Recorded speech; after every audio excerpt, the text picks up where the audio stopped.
Presidente do Banco Central, Roberto Campos Neto, fala neste momento, num evento da Febraban. Vamos ouvir. A história de como o Banco Central viu essa crise, por que nós reagimos na forma como reagimos, o que a gente entende, né, que é importante olhar daqui para frente, quais são os desafios.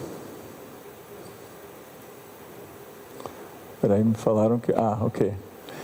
Bom, eu não consigo enxergar muito essa tela aqui, então eu vou ficar meio de lado. Mas acho que o princípio da história, que é super importante, é o seguinte: o que a gente viu desde o começo da pandemia? Eu acho que a gente teve aí uma fase onde os bancos centrais, de uma forma geral, foram muito criticados, né? Eu acho que a gente não tem histórico disso faz muito tempo, né? E por que os bancos centrais foram muito criticados, globalmente falando? Por que houve uma quantidade de erros tão grande em relação à previsão de inflação, previsão de quais seriam os efeitos da pandemia, as medidas em certa, vamos dizer assim, demoraram um pouco a surgir. Então a gente vai contar um pouco essa história. Eu acho que eu começaria dizendo que os economistas gostam muito de falar de demanda e oferta. Eu vou começar falando um pouco disso, né? Então eu acho que o primeiro ponto, né, é que quando a pandemia veio, os bancos centrais não tinham muita percepção do que seria, né? Então a gente costuma dizer que a gente se preparou para uma depressão e veio uma recessão. Em parte também porque foi o maior movimento organizado de política monetária e fiscal da história do planeta, né? Nós estamos falando, por exemplo, na parte fiscal, foram injetados 9 trilhões em uma economia global de 80 trilhões, se a gente olha o ano anterior, né? Então teve bastante repercussão isso, né? Então acho que teve primeiro, né, uma dificuldade de entender o que seria o impacto disso, né? Você teve um impacto na demanda que foi muito maior do que o esperado, né? O impacto na demanda, principalmente na demanda de bens, esse impacto na demanda de bens gerou também uma demanda por energia que não foi percebida a tempo. Lembrando que produzir bens consome muito mais energia do que produzir serviços. Então, se a gente tem um deslocamento na demanda de bens, você também tem um deslocamento na demanda de energia. A energia estava passando por uma fase onde a gente estava fazendo uma transição para a energia sustentável, teve um desinvestimento em energia fóssil bastante grande, né, e um investimento em energia sustentável bastante grande. Esse investimento em energia sustentável teve um time to market um pouco mais longo, os componentes que eram necessários para fazer essa transição subiram bastante de preço. Então a gente vai falar sobre um pouco isso, e depois a pergunta é, bom, mas se isso foi endereçado, se isso pode ser visto, por que não foi, por que a oferta não respondeu à demanda? Ou seja, se teve uma injeção tão grande de dinheiro, teve um aumento de demanda, por que a oferta não atendeu, né? Então a gente vai falar um pouco sobre esse lado da demanda e um pouco sobre o lado da oferta, que é por que a oferta não se adaptou tão rapidamente. E aí eu acho que tem mudanças estruturais com grandes implicações para o Brasil, então eu vou tentar concentrar aqui. Então a gente vem aí vamos dizer assim, do que a gente chama de choque inicial, que a perspectiva inicial era uma grande depressão, a gente tem os gargalos, tinha uma tese, como eu disse, que a inflação ia ser temporária, demanda maior por energia.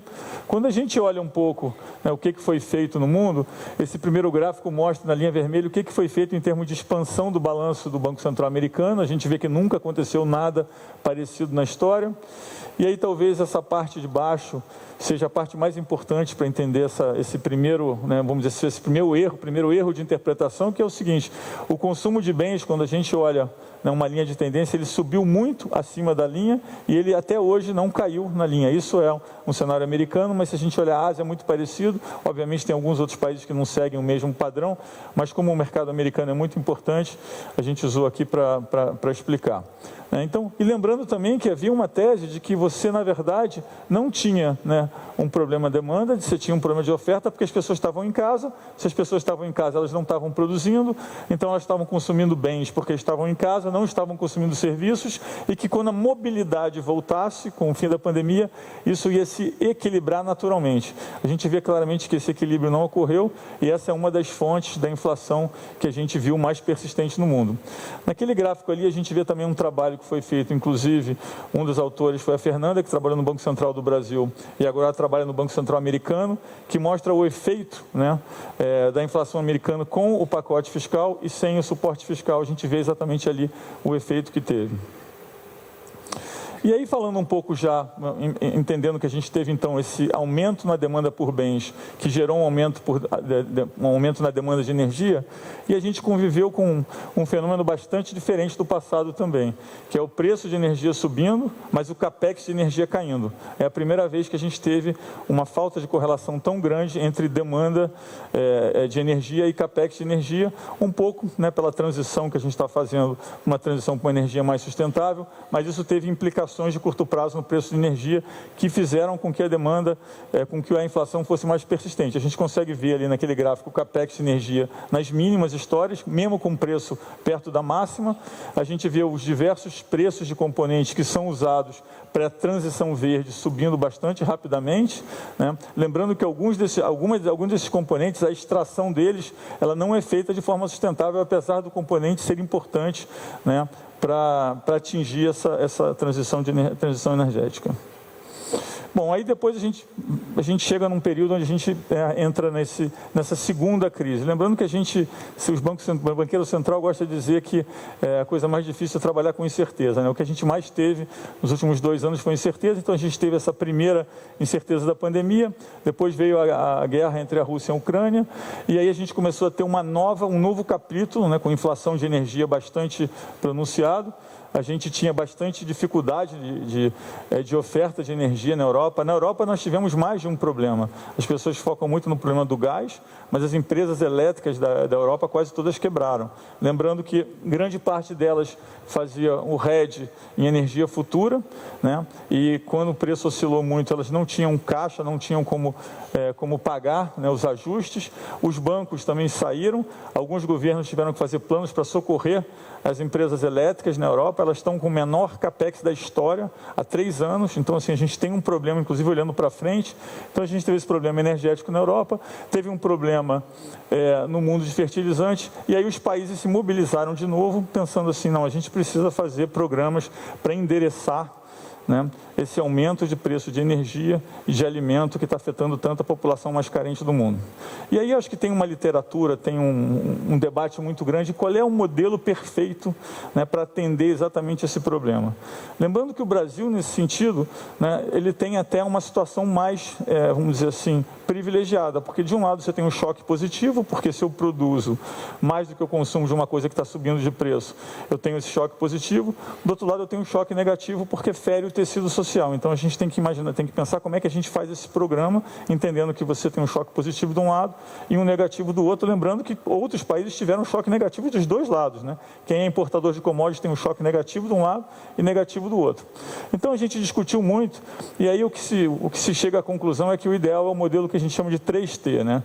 Que é Target, Temporary e Tailored, que é basicamente temporário, direcionado e sob medida. E aí o que a gente aprende na prática é que o modelo 3T é muito difícil de ser implementado. Primeiro porque o temporário acaba virando permanente, depois porque fazer medidas target, ou seja, medidas direcionadas, são muito difíceis no curto prazo, e o problema necessitava uma solução de curto prazo, e depois porque você calibrar, né, dentro de direcionamentos também se mostrou bastante difícil. Então a gente viu que poucos países realmente conseguiram fazer esse modelo 3T, que seria o modelo, vamos dizer assim, mais perfeito nesse sentido. Aí quando a gente começa a olhar a parte de energia, a gente vê aí que as medidas que o Brasil adotou fizeram com que o preço de energia caísse muito abruptamente. Obviamente a pergunta que vem à cabeça, bom, mas então o Brasil gastou uma fortuna para fazer isso? E aí a gente consegue ver ali no gráfico que isso não é verdade. Quando a gente pega em percentual do PIB, do que foi gasto em medidas de enfrentamento à energia e alimento, o Brasil ali eu diria que está abaixo da média, bem abaixo da média. O Brasil fez medidas mais concentradas num período de tempo mais curto, teve um impacto maior, também teve um impacto de alimentos que já vinha, né, de um impacto, vamos dizer assim, que era menos grave do que alguns outros países, então teve esse resultante aí na inflação. A gente vê ainda inflações bastante altas. O Reino Unido, né, especialmente, que tem, né, a gente tem acompanhado aí os problemas que eles têm tido, com uma inflação que parecia que ia cair e deu um repique para cima. Eu sempre digo que a gente a gente ainda não venceu essa batalha da inflação, nem localmente, nem globalmente. É importante persistir. E aí vem a pergunta, bom, mas você está falando muito da parte da demanda, então você está dizendo que foi colocado muito dinheiro em circulação e que esse dinheiro fez com que a demanda por bens subisse muito, e que vocês não conseguiram, né, vocês, bancos centrais, não conseguiram identificar a subida da demanda na proporção que ela teve. Teve também uma demanda de energia que subiu muito, mas a pergunta é por que a oferta não se adaptou? Geralmente a gente tem aí um modelo onde a gente enxerga essa, vamos dizer assim, essa adaptabilidade da oferta mais rápido, para não usar aqui um termo econômico. Então, aí a gente começa a estudar também esse outro lado. Então, a gente vê que, no final das contas, a gente vinha de um período muito grande, de muita bonança, com juros baixos no mundo inteiro, com vários governos entendendo que podiam imprimir dinheiro sem gerar inflação, com vários governos entendendo que não precisavam fazer reformas porque estavam vendo, vamos dizer assim, as economias com uma inflação baixa e um crescimento relativamente sustentável. Mas aí começou a aparecer rachaduras nesse modelo. E as rachaduras no modelo vêm da produtividade baixa. Se a gente tiver que dizer assim, o que te mostra uma rachadura nesse modelo global? São a produtividade muito baixa, né? Então a gente vê que o que tinha gerado, né, vamos dizer assim, esse Golden Age, essa época dourada, estava começando, né, a sofrer impacto. A gente teve alteração na demografia, ruptura nas cadeias globais, um desvio grande aí no modelo de vantagens comparativas, cooperação tecnológica, que foi um dos elementos que mais ajudou, né, esse fator, vamos dizer assim. E aí a pergunta é, mas por que isso não foi antecipado? Bom, como eu disse, esse ambiente nublado por muita liquidez, juros baixos e alavancagem crescente, fez com que os governos se acomodassem e não avançassem em reformas que eram importantes. E aqui eu estou falando globalmente. O Brasil até, nesse sentido, avançou, né, em reformas, já nos últimos 4 anos, até mais do que isso, vem avançando em reformas. Então, a conclusão disso é que a gente tem pressões inflacionárias que são mais persistentes e que significa que, como a gente tem uma adaptabilidade da parte da oferta menor, toda vez que tiver um choque, a volatilidade da inflação vai ser maior daqui para frente. Ou seja, para o mesmo choque que a gente tenha na economia real, a gente vai ter uma inflação mais volátil daqui para frente. Isso tem algumas implicações que eu vou mencionar para frente. Bom, então a gente vê aqui nesse gráfico, isso aqui é basicamente reformas estruturais no mundo, né? E a gente vê, curiosamente, que todas as vezes que a produtividade caiu, se a gente olhar na história lá desde 100, 150 anos atrás, a produtividade cai e os governos reagem fazendo reformas, né? Mas não foi o caso nos últimos 10, 15 anos. A gente tem a produtividade caindo, bem perto do mínimo, com o volume de reformas no menor da história.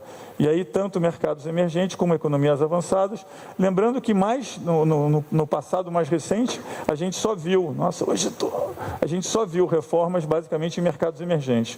E a gente consegue ver ali, né, basicamente, o gráfico de produtividade bastante parado.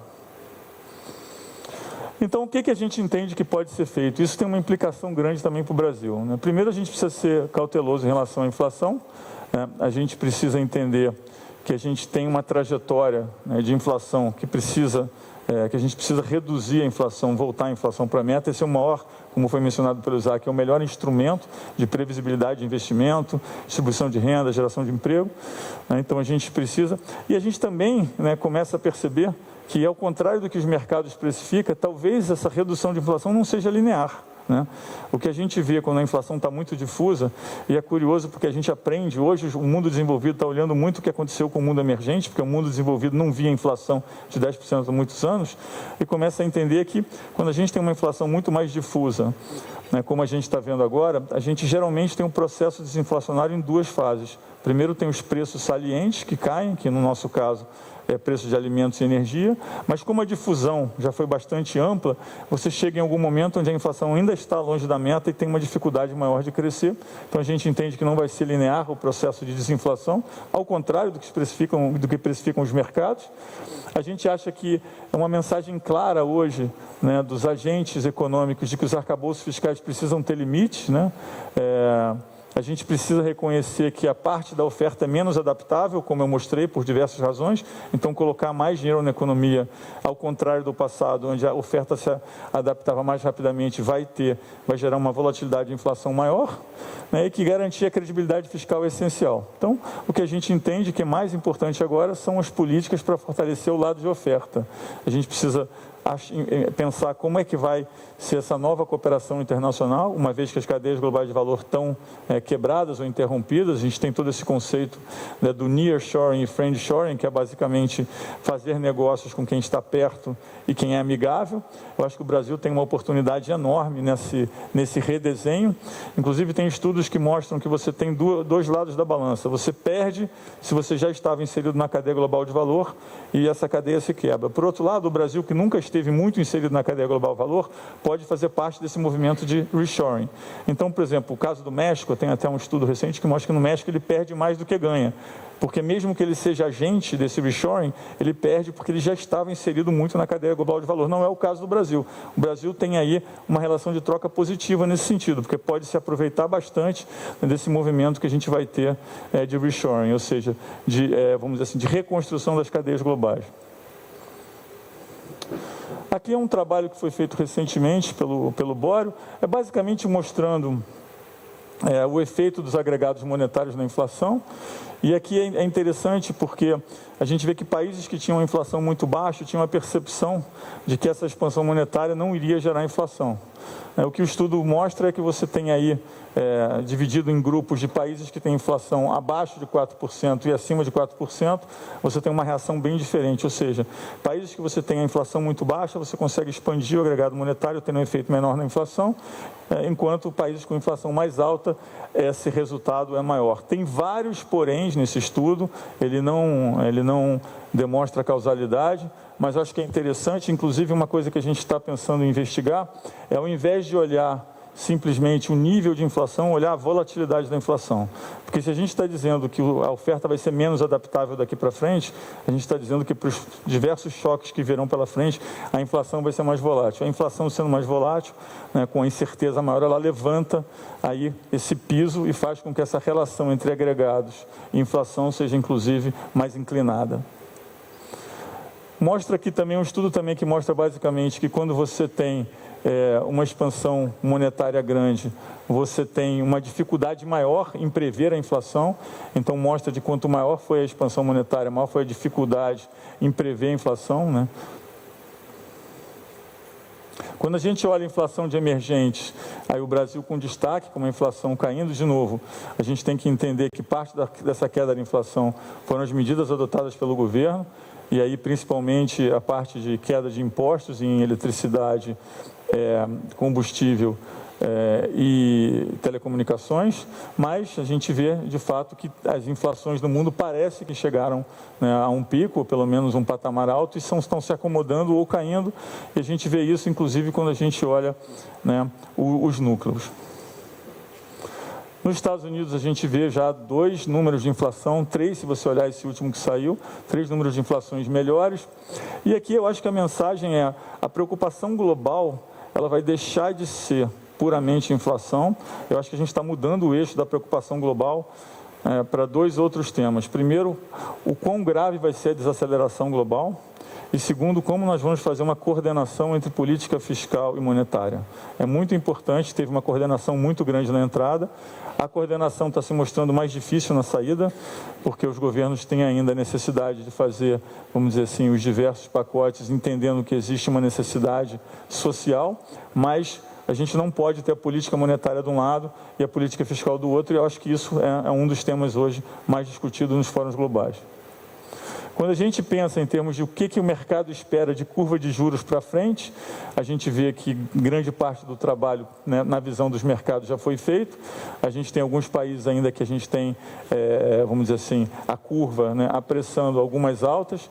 No caso do Brasil, se a gente olhasse esses dados 3 semanas atrás, o mercado estaria dizendo basicamente que os juros iam começar a cair perto do meio do ano, e agora se inverteu e, na verdade, o mercado espera que o juros vai voltar a subir. Eu acho que aqui tem uma incerteza em relação ao arcabouço fiscal, que uma vez sanada, consegue, gerando credibilidade, para que o mercado possa entender que a trajetória da dívida é sustentável, a gente consiga reverter, né, esse quadro recente. De novo, o Banco Central não faz política fiscal, nós usamos a política fiscal como parte, né, da nossa modelagem, um input para as nossas reações, mas acho que é importante, né, destacar que grande parte do trabalho já foi feito, esse é o que o mercado entende, né? E que no caso do Brasil, inclusive, precificava uma queda de juros que foi revertida mais recentemente. Então a pergunta que sobra é, mas o que acontece com o crescimento mundial? Bom, aí a gente está vendo notícias, vamos dizer assim, mais pessimistas, a gente vê pelo aquele gráfico de quadrinhos ali, quanto menos azul, mais vermelho tiver, significa notícias, vamos dizer assim, negativas em crescimento, e a gente começa a ver algumas surpresas. Quando a gente pega um índice de surpresas, o mercado também tem alguns índices de surpresa, esse índice de surpresa tem superado, tem sido mais negativo do que o esperado, em grande parte. Então fica uma pergunta de onde vem essa desaceleração. Bom, em parte vem dos Estados Unidos, em parte vem da China. A Ásia, que não sofreu com inflação no começo do processo, começa a sofrer um pouco mais com inflação, porque nesse segundo período a gente tem uma desvalorização de moedas asiáticas, ao contrário do que a gente está vendo nas moedas, vamos dizer assim, da América Latina. Aqui um dado muito interessante, que é o que acontece, né, com um portfólio que a gente chama de portfólio neutro, que é o 60-40, e a gente mostra uma perda enorme no ano de 2022, são 100 e poucos anos de dados, aí a gente vê que, são 100 anos de dados, a gente vê que teve uma perda grande em 1931, e quando a gente olha ali o desempenho anual do portfólio, a barrinha vermelha é a pior da história, né? Então sempre fica aquela pergunta, bom, mas se teve um efeito pobreza, ou seja, uma reação tão grande nos mercados globais, por que a gente não teve nenhum tipo de crise, né? Por que não tem, né? Bom, como os economistas dizem, por que não apareceu ninguém boiando, né? Então a gente vê que o sistema financeiro está mais sólido, teve uma menor alavancagem, tem muito risco hoje que não está no sistema financeiro, que ele saiu do sistema financeiro, né? E a gente vê, por exemplo, o mercado de criptomoedas recentemente sofreu um baque muito grande, não afetou, né, o mundo financeiro, né, de forma alguma. Então a gente começa a ver aí esse movimento, mas isso tem uma implicação, né, para a economia. O que aconteceu na Inglaterra, eu acho que é sempre importante mencionar, é a primeira vez que eu me lembro, né, na minha vida, de ver o mercado reagindo a um plano fiscal de um país desenvolvido como se esse país fosse um país emergente. Lembrando que se o Banco Central da Inglaterra não tivesse atuado no dia seguinte comprando guilds, os fundos de pensão da Inglaterra teriam amanhecido quebrados, né? Estamos falando de um problema bastante grande, inclusive que ia contaminar toda a economia real da Inglaterra. Então, inclusive gerou aí a troca de governo. Eu acho que essa é uma mensagem importante da sensibilidade, né, fiscal que os mercados têm hoje, né, em relação, porque de uma certa forma a dívida que foi feita nesse processo de pandemia e de medidas de enfrentamento à energia e alimentos foram medidas muito boas, mas que geraram muita dívida. Eu acho que hoje os agentes econômicos estão, vamos dizer assim, ansiosos para ver qual é o plano, né, que os governos têm para diminuir essa dívida, ou fazer essa dívida convergir, né? A parte de mercado imobiliário, aqui eu acho que o relevante é mostrar, quando a gente olha aquele gráfico de barrinhas ali, que cada país tem uma estrutura muito diferente em termos de mercado imobiliário. Então, o que afetou a Austrália, por exemplo, muito porque tem um mercado de taxa variável, não afeta tanto os Estados Unidos, que tem taxa fixa. A gente tem outros dados que mostram mais ou menos isso, mas a gente vê que o que a gente chama de affordability, ou seja, a capacidade das pessoas, né, entrarem no mercado imobiliário ficou bastante dificultada. A gente consegue ver o preço, né, das hipotecas de 30 anos nos Estados Unidos disparando, né, com esse aumento de juros recente. Mais recente até tem acomodado um pouco. Em termos de gargalos setoriais, a gente vê uma melhora em grande parte do mundo. Ainda tem algumas áreas em setor de gargalo. Isso é importante porque mostra, como eu mencionei anteriormente, a adaptabilidade da oferta. Um outro risco que é pouco mencionado, que eu acho super relevante, é esse tema de semicondutores. Os Estados Unidos têm um embargo na China hoje de semicondutores que é bastante grave, né? Conversando com pessoas do setor, eles acham que talvez seja um problema para a China, inclusive maior do que o problema de imobiliário. Lembrando que os semicondutores de alta qualidade têm uma tecnologia que é muito restrita aos Estados Unidos, né? E que sem os semicondutores de alta qualidade você não consegue fazer os outros semicondutores, porque as máquinas necessitam. E a gente vê aí um pouco, então, a dependência, no caso de Taiwan. Eu acho que denota a importância consequência dessa estabilidade geopolítica de Taiwan. Lembrando que se a gente tiver uma ruptura no setor de semicondutores hoje, o efeito vai ser pior do que o efeito energético que foi sofrido na Europa, na nossa opinião. Então, é um tema que não é muito comentado, mas eu acho interessante lembrar, porque a gente sempre fica pensando qual é a próxima grande crise que pode vir. Eu acho que o tema de semicondutores é super relevante. Então, a gente passa a falar um pouco mais específico do Brasil. A gente começa a tentar entender, né, essas revisões que foram feitas mais recentemente. Eu acho que fica bastante claro que as reformas realizadas nos últimos anos têm algum efeito de oferta. Se a gente pegar a reforma trabalhista, todos esses marcos que foram aprovados, a gente vê algum efeito na oferta, né? A gente também gosta de sempre enfatizar a mensagem de que a redução do crédito subsidiado contribuiu para reduzir a taxa neutra. Tem vários trabalhos feitos nesse sentido, inclusive teve um trabalho recente feito por um ex-diretor do Banco Central, né? Dizer que o Banco Central identificou rapidamente os efeitos negativos da pandemia, foi o primeiro Banco Central a injetar liquidez e capital no sistema financeiro. Nossa primeira injeção de liquidez foi em março de 2020, né? O Isaac vai lembrar bem, a pandemia nem tinha sido decretada ainda, né? E na parte de inflação também, acho que o Banco Central do Brasil foi o primeiro que se moveu no sentido de entender que a inflação era mais persistente, que a gente precisava atuar, né, de forma mais enfática. Esse é o trabalho que eu mencionei, basicamente mostrando, né, que à medida que você tem mais crédito subsidiado, você tem uma mudança na taxa neutra. Isso é muito importante, porque o que a gente fez nos últimos anos foi transferir as grandes empresas que usavam o balanço dos bancos para a área de mercado de capitais, para que os bancos tivessem espaço para fazer mais crédito com pequenas e médias empresas. Quanto maior condições e maior liberdade, menor burocracia eu tenho no mercado de capitais, mais eu consigo liberar espaço no balanço dos bancos para atender aqueles que não têm acesso ao mercado de capital. Então, melhorar o mercado de capital, diminuir burocracia, eliminar os entraves jurídicos, melhorar marcos regulatórios, isso significa, na verdade, um instrumento de democratização do crédito, porque abre espaço nos balancos para os menores. E é isso que a gente tem feito. A gente tem feito expansão de microcrédito, expansão de cooperativismo, as plataformas de crédito digital. Então, eu posso aqui gastar bastante tempo mostrando que esse foi um efeito. Os bancos foram muito importantes nessa crise, ao contrário da crise de 2008, onde os bancos, em parte, foram a causa.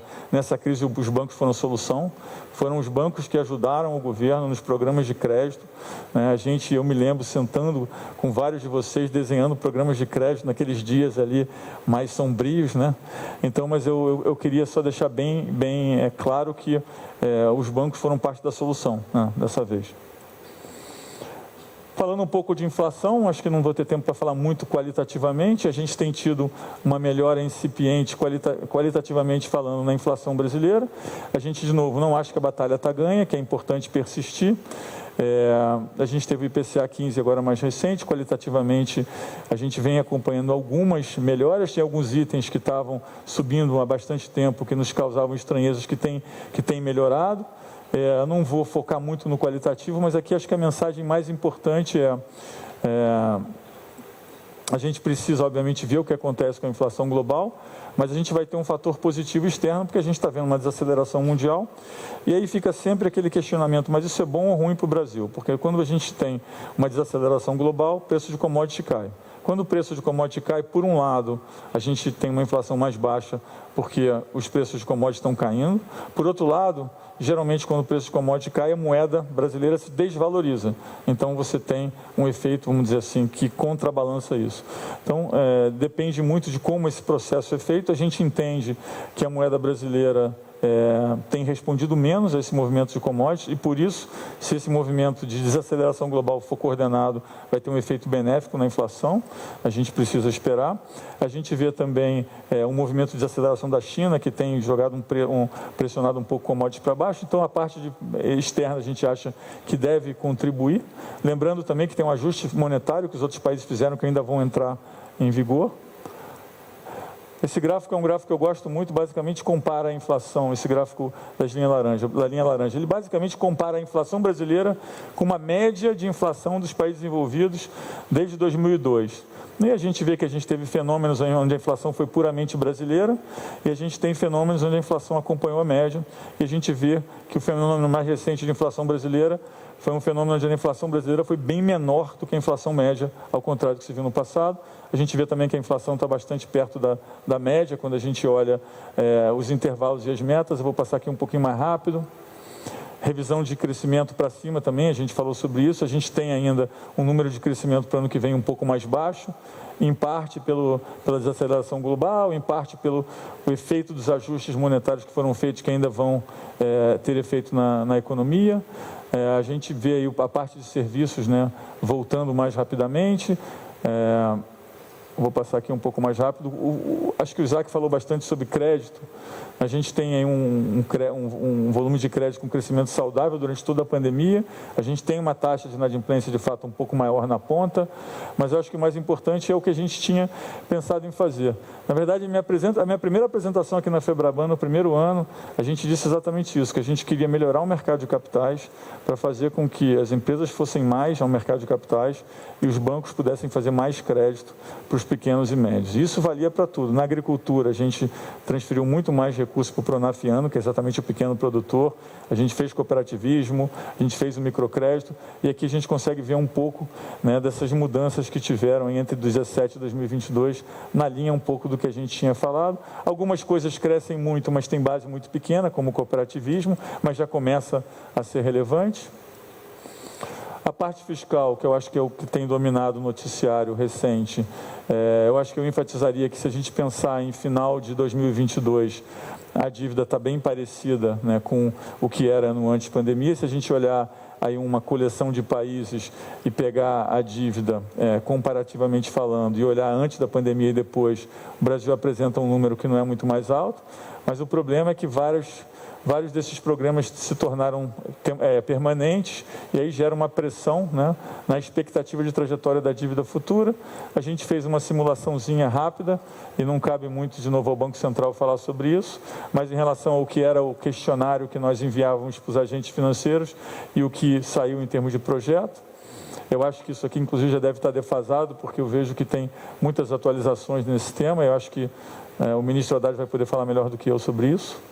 E vou falar um pouco da visão de futuro, né? Então, a gente acha que é preciso ter um plano coeso, com coerência fiscal, continuidade das reformas, políticas que conciliem aí o atendimento das demandas sociais com a sustentabilidade fiscal.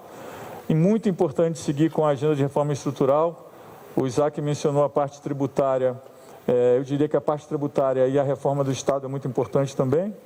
O Brasil é um forte candidato a se beneficiar desse novo cenário global. E eu acho que, quando a gente olha nas Américas hoje, um país que tem capacidade de produzir energia renovável em grande quantidade, não tem outro candidato. Bom, falar um pouco da agenda digital, acho que eu já até passei um pouquinho do meu tempo, vou apressar aqui um pouco, mas basicamente esse é um tema que a gente tem trabalhado bastante. A gente acha que isso isso é um tema ligado à intermediação financeira, mas que gera inclusão, gera, vamos dizer assim, mais competição no sistema bancário, gera benefício em termos de spread. Então, basicamente, a gente sempre pergunta o que tem acontecido no mundo digital. As pessoas estão procurando aí por uma representação de valor, né, digital, ou seja, pegando um ativo, colocando um encryption nesse ativo e negociando uma plataforma DLT. A gente acha que esse apesar da recente volatilidade no mundo de criptomoeda, a gente acha que essa é uma tendência que veio para ficar. Então, acho que o grande verdadeiro é se a gente está migrando o sistema bancário de uma economia para uma economia tokenizada, ou seja, a gente vai ver menos os bancos em um sistema de contas e mais em um sistema de tokens, né? Seguir aqui um pouquinho mais rápido, perdão. Em termos de agenda tecnológica, falar um pouco do Pix. A gente fez 2 anos de Pix. Aqui é um gráfico que mostra o crescimento do Pix, a adoção do Pix em relação a outros países que tiveram o mesmo sistema de pagamentos instantâneos. A gente vê que o Brasil foi absolutamente diferenciado. A gente consegue ver também do outro lado o crescimento em volume de transações, e lembrando que o Pix ele foi, ao longo do tempo, democratizando mais, ou seja, incluindo mais pessoas. O valor médio do ticket foi caindo ao longo do tempo. A gente vê que ele já passa, né, já ultrapassou todas as, vamos dizer assim, as modalidades de pagamento. Ele tem um crescimento bastante rápido, inclusive para empresas. A gente vê um grande crescimento para empresas.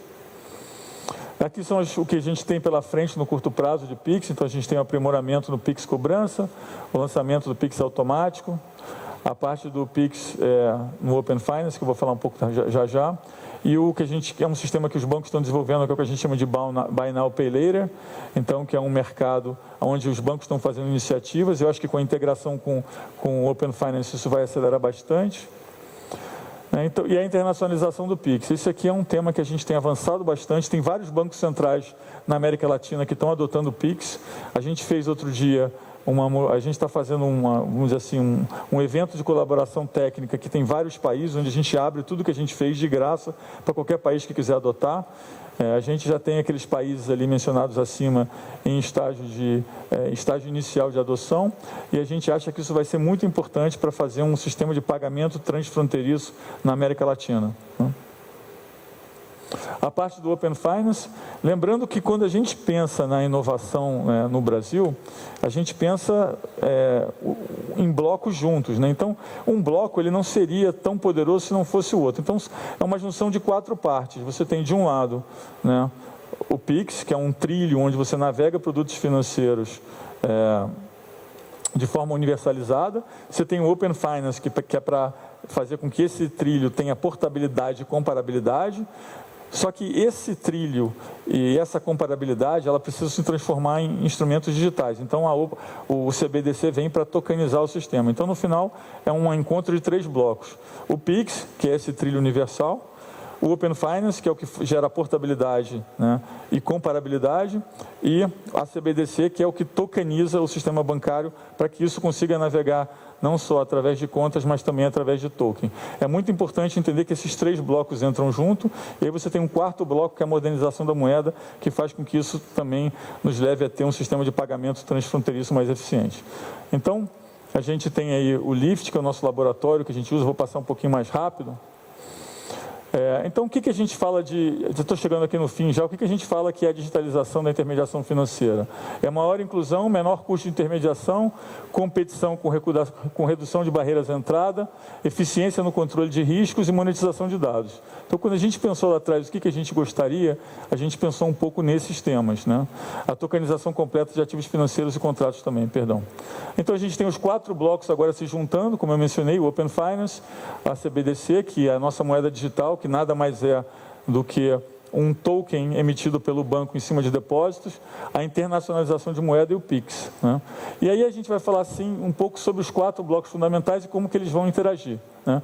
Então a gente tem uma parte de internacionalização de moedas e abertura de mercado de capitais, o sistema universal de pagamentos, o Pix. Aí no Pix a gente tem um amplo uso pela população, um sistema que é barato, programável. No Open Finance a gente tem uma padronização de dados, inclusão de todos os produtos, e aí a gente tem aquele tema da segurança e padronização que é super importante, reduzindo aí os custos de compartilhamento. A parte do real digital é uma ponte, né, para um ambiente DeFi, ou seja, a gente está trazendo o mundo digital para o sistema bancário. Vários outros bancos centrais estão fazendo o contrário, estão, na verdade, expulsando o sistema digital do sistema bancário. A gente acha que é um erro, mas recentemente se provou, né? Introduzir o conceito de tokenização com base ampla, a redução da moeda física, que a gente já vem fazendo, o aumento da eficiência bancária, porque a gente vê já experimentos onde a tokenização melhora a parte de back-office dos bancos, a parte de controle de risco, a parte de funding, porque você consegue fazer liquidação atomizada. Então, isso vai diminuir o custo bancário, que vai significar menos spread para o cliente final.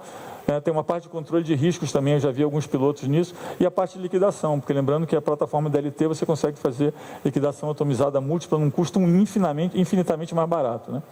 A parte de análise de dados também, financiamentos, produtos, e aí a gente vai para a monetização de dados, que é uma parte importante, que na verdade é um começo da interação dos tokens com a carteira digital, né? Então, basicamente, eu vou passar aqui para as fases do processo para terminar. A gente está numa fase agora de interação entre o Pix e o Open Finance, através do programa de iniciação de pagamentos. Essa é esse é como a gente vê os 4 blocos se juntando. O primeiro é uma junção do Pix e Open Finance, e aí a gente tem a segunda, que é o Pix com outros produtos. A gente entende que os bancos vão começar a fazer crédito via Pix, e aí a gente vai poder interagir com outros produtos, eu botei ali até crédito. A parte de internacionalização da moeda, e a gente já está vendo também com outros bancos centrais adotando o Pix, então essa é a terceira parte. E aí a gente tem uma quarta parte, que é a interação do Pix com o real digital, que é você fazer tudo isso, mas de forma tokenizada, né? Então, a carteira digital e não digital. A gente tem uma quinta parte, que é o digital com Open Finance, que é você tokenizar e gerar portabilidade nos tokens ao mesmo tempo. E a gente tem um agregador financeiro, que foi até um teaser que eu fiz numa das reuniões da Febraban no passado, que é você passar a ter uma competição por canal e não somente por produto. No mundo físico você tem competição por produto e por canal, no mundo financeiro hoje você tem muito mais competição por produto do que por canal, e o que significa isso? E por fim a carteira digital. Então, isso aqui é basicamente o que eu acho que vai ser um app isso aqui é basicamente um teaser, ou seja, o que seria essa integração total que eu estou dizendo. Ao invés de você ter no seu celular vários apps de vários bancos, você vai ter algum tipo de integrador, que vai ser feito de forma privada. Você vai entrar, por exemplo, você não vai ter mais um app de um banco, um app de 2, 3, 4 bancos, você vai ter um só. Você vai entrar nesse app, você vai ter as funções, por exemplo, se você quiser fazer Pix, crédito ou débito, você vai escolher ali, ele vai dizer todos os saldos que você tem nos seus bancos, tem a parte de investimento, outros serviços, ele tem uma carteira digital, que vai ser os tokens emitidos pelos bancos, você pode ter outros stablecoins também, que vão ser, porque os bancos vão poder custodiar ativos digitais, você vai poder trafegar entre a carteira física e a carteira digital, você vai ter uma posição consolidada, que é muito parecido com um produto que existe hoje em banco de investimento, que chama Cash Management, que é basicamente você vê tudo de forma integrada, com programabilidade, e você vai ter o fluxo de pagamento, porque você vai conseguir mapear todo o seu fluxo. Então, basicamente, seu mundo financeiro vai estar de forma agregada, e os bancos vão conseguir competir online por produtos e serviços. A gente entende que isso facilita a vida das pessoas, mas também vai bancarizar e vai segmentar o produto para que, no final das contas, as pessoas tenham produtos melhores a preços mais acessíveis. Muito obrigado. É isso.